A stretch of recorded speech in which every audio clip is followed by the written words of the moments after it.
지금까지 이렇게 해석해 왔습니다. 하나님이 모든 인간과 관계를 맺는다. 종교적으로 구계자인 두 이방인들의 믿음을 통해 드러나는 예수의 구원의 능력. 오늘의 설교의 결론도 아마 이런 해석에서 크게 벗어나지 않을 것입니다. 그러나 문제는 구체적으로 무엇이 유대인과 이방인이라는 민족적 장벽 그리고 종교적 장벽을 뛰어넘게 하였는가 하는 것입니다. 그것을 알지 못하면 오늘의 본문의 말씀은 매우 추상적으로 흐를 위험이 있습니다. 지난주 홍성현 목사님께서 에베소서 2장 11절에서 18절 말씀을 가지고 설교하시면서 유대인과 이방인이 하나가 된 것처럼 우리도 새 민족을 만들어 정의롭고 평화로운 세상을 일구어야 된다고 강조하셨습니다. 그것은 바울의 선언을 기초한 것입니다. 바울은 에베소서를 통해 새민족이라는 말을 사용했습니다. 그런데 바울은 그리스도 안에서 그리고 그리스도를 통해서 라는 말을 쓰긴 했지만 그 그리스도가 무엇을 어떻게 했는지 구체적인 설명을 하진 않고 있습니다. 그런데 오늘의 마가복음서의 예수는 어떻게 유대인과 이방인이 장벽을 넘어 하나가 되는지 그 하나가 되는 동기를 구체적으로 보여주고 있습니다. 마가복음의 본문은 두 이야기로 구성되어 있습니다. 24절에서 30절 시로페니키아 여인의 이야기, 그리고 31절에서 37절에 한 귀먹고 말 더듬는 한 이방인 장인의 이야기입니다.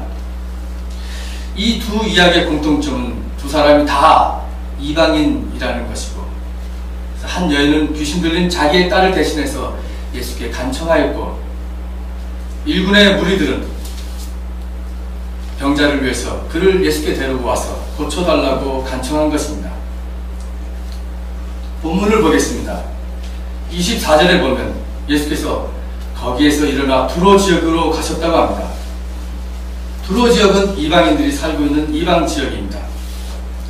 31절에 보면 예수는 다시 두로 지역을 떠나 시돈을 거쳐 데가볼리 지역을 지나 갈릴리 바다에 오셨습니다.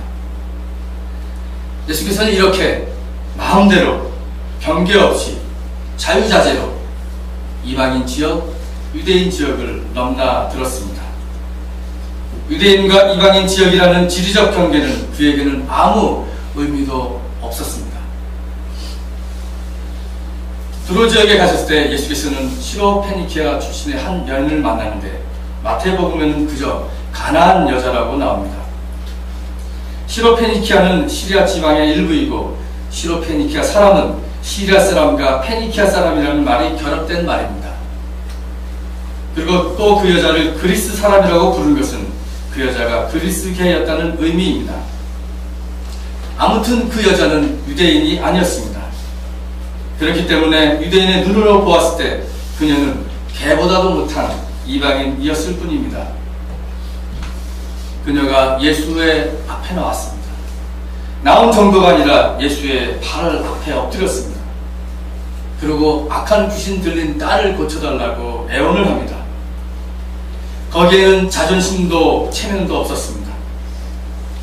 그런데 이렇게 간청하는 여인에게 보여준 예수의 태도는 우리를 이해할 수 없는 놀라움에 빠지게 합니다. 이방 지역으로까지 가서 기적을 베풀며 하늘나라의 복음을 전하시는 사랑의 주님의 평상시의 모습을 기억하면 지금 시로페니키아 여인에게 하시는 예수의 말씀과 태도는 우리를 무척 당황스럽게 만듭니다. 27절 말씀입니다. 자녀들을 먼저 배불리 먹여야 한다. 자녀들이 먹을 빵을 집어서 개들에게 던져주는 것은 옳지 않다. 여기서 말하는 자녀는 물론 유대인들을 말하는 것입니다. 예수는 당시 전통적인 유대인의 입장에서 이런 말씀을 하고 계십니다. 아마도 바리새인이나 사두개인들이 이런 말을 했다면 그나마 이해가 가지만 예수의 입에서 이런 말이 나오리란 상상하기 어렵습니다. 왜 그랬을까요? 여기에는 다양한 해석이 있습니다. 우리가 잘 알고 있듯이 예수께서 그 여자의 믿음을 떠본 거다, 시험해 본 거다. 예수는 결국 그 여자를 사랑하려고 했는데 어찌 나오나 한번 시험해 본 거다 이렇게 얘기합니다. 그러나 그 여자가 한 말, 즉 주님, 그러나 상 아래에 있는 개들도 자녀들이 흘리는 부스러기는 먹습니다 라는 말을 듣고 오케이, 시험에 합격! 그래서 그녀의 딸을 고쳐주었다는 것입니다. 또 다른 해석은 이렇습니다. 이방인들이 살고 있는 두롯 지역에 지주 이방인들이 살고 있었는데 많은 유대인들이 이 지주 이방인들의 착취로 인해서 경제적 어려움을 겪고 있었다. 이런 상황을 반영해서 이방인들에게 분노를 보여주신 것이다 해석합니다. 그래서 그녀의 믿음을 보고 예수는 구원의 능력을 행했다고 합니다.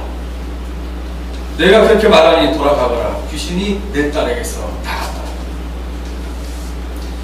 어떠한 해석이든지 마침내 유대인과 이방인의 장벽이 무너졌고 무너진 장벽을 넘어 구원의 소식이 전파되는 순간이었습니다. 그 외에도 여러 가지 해석이 있더라고요. 그런데 저는 앞서 예를 든 여러 가지 해석에도 불구하고 무언가 좀 만족하지 못한 여운을 갖게 됩니다. 무엇이 유대인과 이방인과 유대인의 장벽이 무너지게 만들었어야지? 무엇이 유대인과 이방인 사이에 있는 굳은 돌문이 열리고 예수의 치유의 기적이 일어나게 했던 것인가? 저는 그 대답을 중국의 한 민담을 읽으면서 실마리를 발견했습니다. 기러기 연못이라고 하는 중국의 민담이 있는데 내용은 이렇습니다. 말산 밑에 파라라는 마을에 살았던 해랑이라는 소녀가 있었습니다. 그런데 그 소녀가 살을 때 가뭄이 들었습니다. 그래서 농작한 곡물 가지고는 도저히 살 수가 없었던 그 해를 당했습니다. 하루는 해랑이 자기 아버지와 함께 대나무를 잘라 빗자루를 만들어 팔기 위해서 대나무를 하러 말산에 들어갔습니다. 그리고 산속에서 아주 맑은 물로 가득 찬 연못 하나를 발견하게 됩니다. 해랑은 그 연못을 보자 이 연못물을 마을까지 연결해 보낼 수 있어 얼마나 좋을까 하고 생각합니다. 그 다음날 해랑은 도끼를 가지고 나섭니다. 그곳에 가서 연못물을 자세히 살펴봅니다. 다시 생각합니다. 어떻게 하면 이 물을 가뭄에 찌들린 마을 사람들에게 보낼 수 있을까 살펴봅니다. 살펴본 바로에 의하면 그 연못은 사방에 산과 숲과 바위로 둘러싸여 있는데 오직 한 곳은 돌문으로 된 곳이 있었습니다. 그녀는 그 문을 열려고 오랜 시간 애를 썼으나 열 수 없었습니다. 속이 상한 그녀는 나무 밑에 앉아 이제 무엇을 해야 할지 곰곰이 생각했습니다. 그때 갑자기 기러기 한 마리가 나타나서 이렇게 말합니다. 해랑아씨, 해랑아씨, 이 연못을 열려면 황금 열쇠가 필요합니다. 그래, 어디 가서 황금 열쇠를 얻을 수 있지? 라고 하는 질문도 하기조차 빠르게 기러기는 날아가 버렸습니다. 해랑은 연못가를 따라 삼나무 숲에 이르렀습니다. 그 숲에는 앵무새 3마리가 있었습니다. 해랑은 앵무새들에게 앵무새야, 앵무새야, 어디에 가면 황금 열쇠를 찾을 수 있겠니? 하고 물었습니다. 앵무새들이 대답합니다. 해랑아씨, 용왕의 셋째 딸을 만나셔야 합니다. 그래서 해랑은 용왕의 셋째 딸을 만나기 위해서 계속하여 연못을 따라 걸었습니다. 소나무 숲에 이르렀을 때 공작 한 마리가 나무에 앉아있는 것을 보고 물었습니다. 공자가 어디에 가면 용왕의 셋째 딸을 만날 수 있겠니? 공작이 대답했습니다. 해랑아씨, 남산 계곡에 가면 만날 수 있을 것입니다. 그리고 나서 공작은 남쪽 방향으로 날아가 계피나무 위에 앉았습니다. 해랑도 공작을 쫓아갔습니다. 그러나 계피나무에 도착하여 보아도 용왕의 셋째 딸은 보이지 않았습니다. 나무 위에 앉아있던 공작이 다시 입을 열어 이렇게 얘기했습니다. 해랑아씨, 해랑아씨, 용왕의 셋째 딸은 노래를 좋아한답니다. 마을 사람들이 부르는 민요를 부르시면 셋째 딸이 나올 것입니다. 그러고 나서 공작은 날아가 버렸습니다.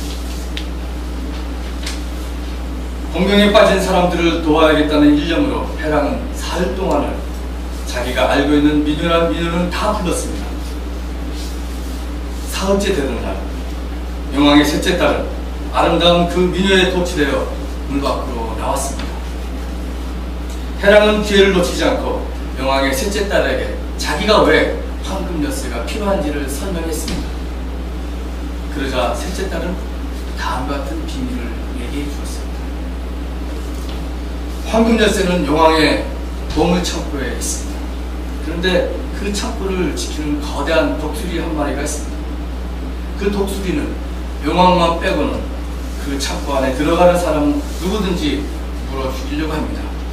그러나 용왕이 궁을 떠날 때만 그 보물 창고에 들어갈 수 있습니다.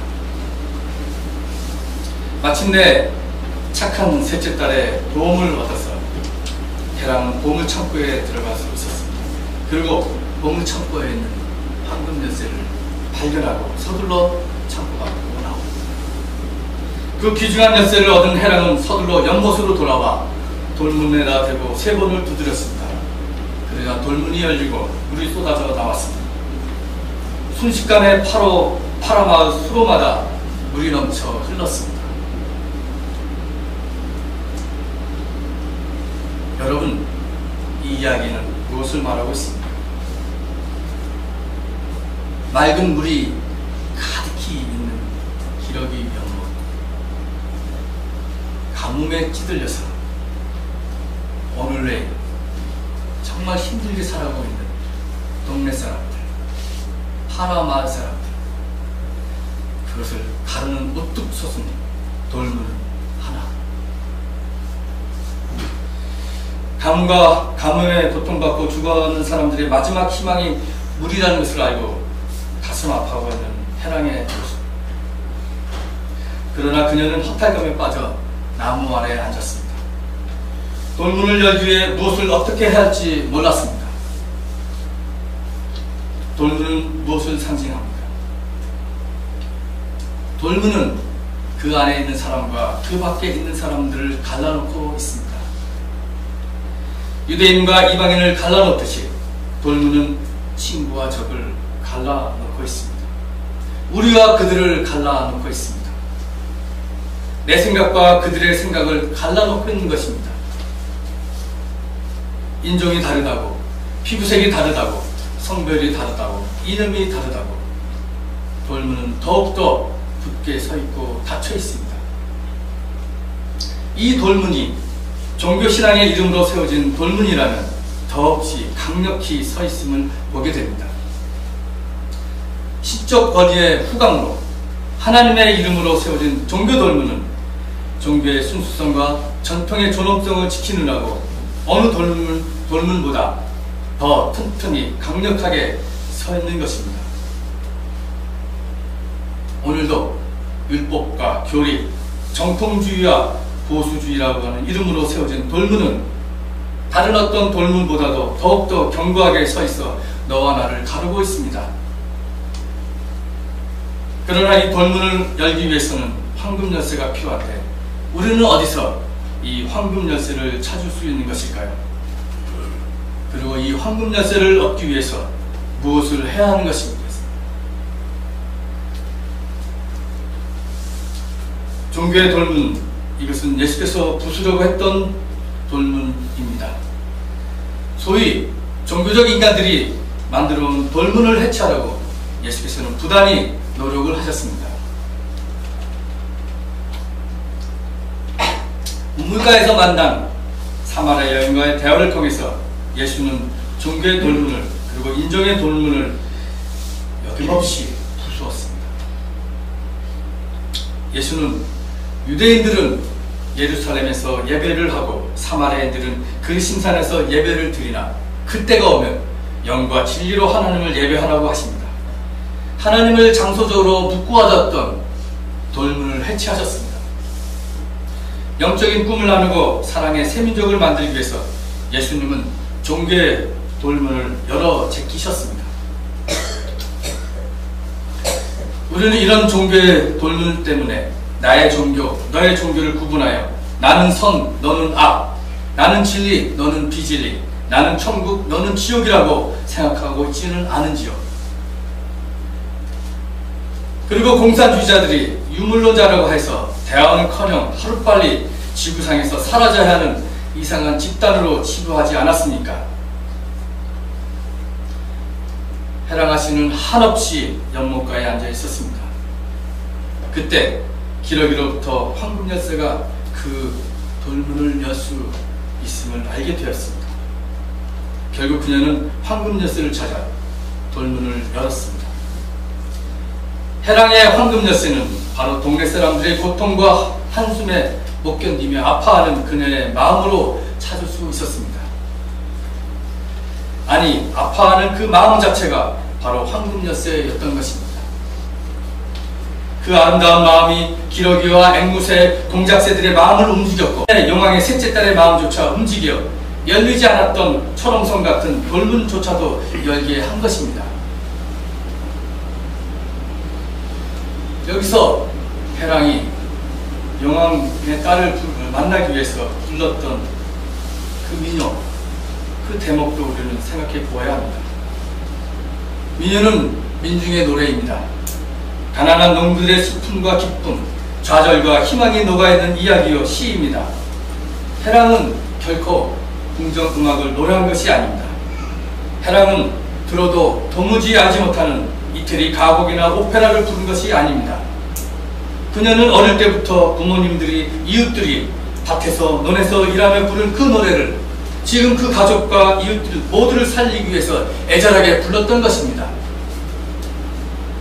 그 민요가 용왕의 딸의 마음을 감탄케 하였고 결국 돌문이 열리게 된 것입니다.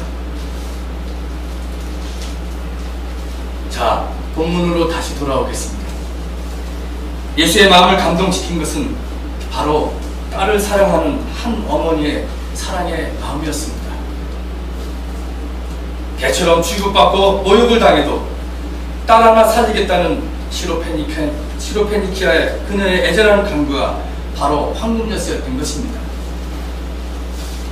그 황금열쇠가 바로 유대인과 이방인의 장벽이었던 돌문을 허문 것이었습니다.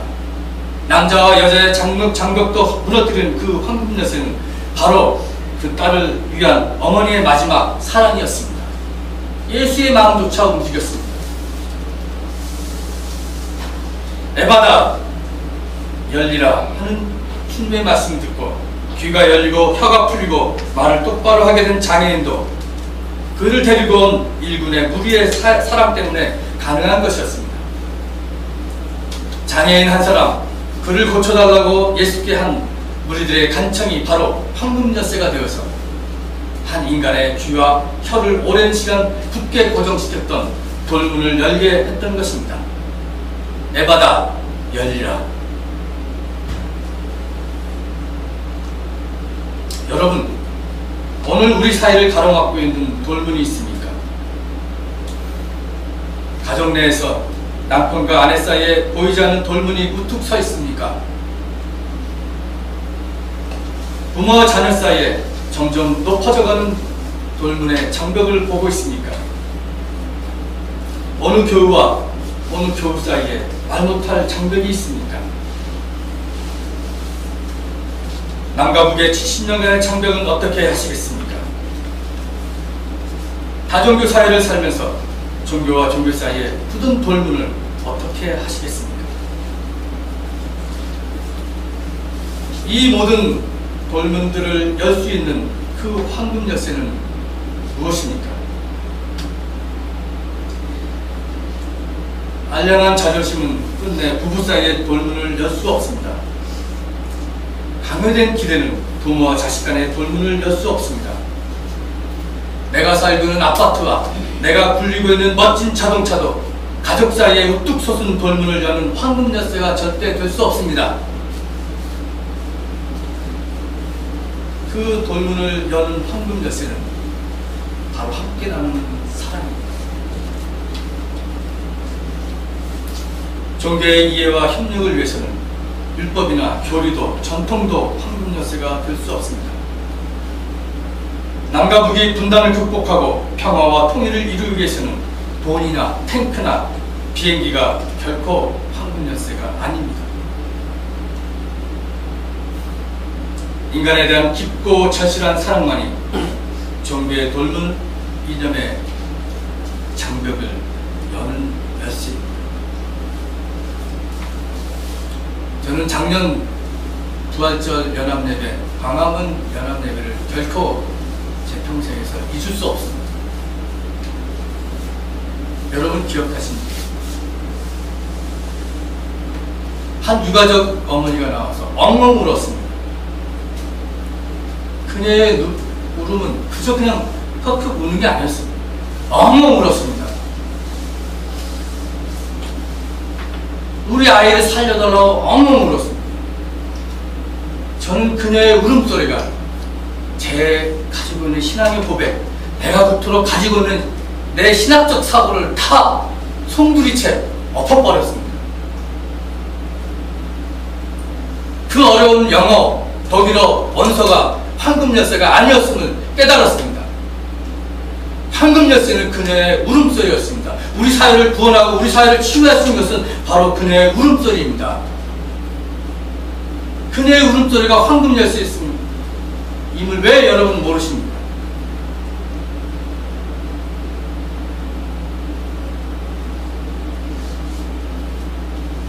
시리아의 난민 8살 먹은 꼬마가 해변가에서 죽어서 발견했어요. 아일란이라고 합니다. 그 전에는 독일도, 영국도, 프랑스도, 이탈리아도 시리아 난민을 다 막 원하지 않았습니다. 기껏해야 독일이 좀 더 받겠다고 얘기했어요. 그러나 지금 아일란의 죽음으로 인해서 세계가 팍, 독일도 영국도 몇천 명 다 받겠다고 나섰습니다. 물론 아일란의 죽음 이전에도 많은 사람이 보트를 타고다 죽었습니다. 몇십 명이 죽었고 몇백 명이 한꺼번에 물에 빠져 죽었습니다. 이 사람들이 죽을 때 모두가 다 받지 않았습니다. 들어오지 말라고. 그러나 아일란의 죽음으로 인해서 세상이 이렇게 바뀌었습니다. 아일란의 죽음은 오늘의 황금 열쇠가 되어왔습니다. 그 돌문을, 경계를 무너뜨리고 열게 됩니다.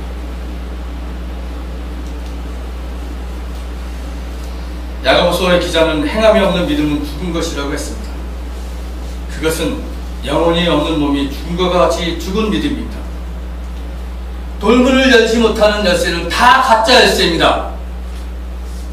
행함이 없는 믿음은 다 죽은 신앙이고 가짜 신앙입니다. 우리를 둘러싸고 있는 온갖 종류의 모든 돌문들을 여는 것은, 그 황금 열쇠는 바로 우리의 사랑입니다.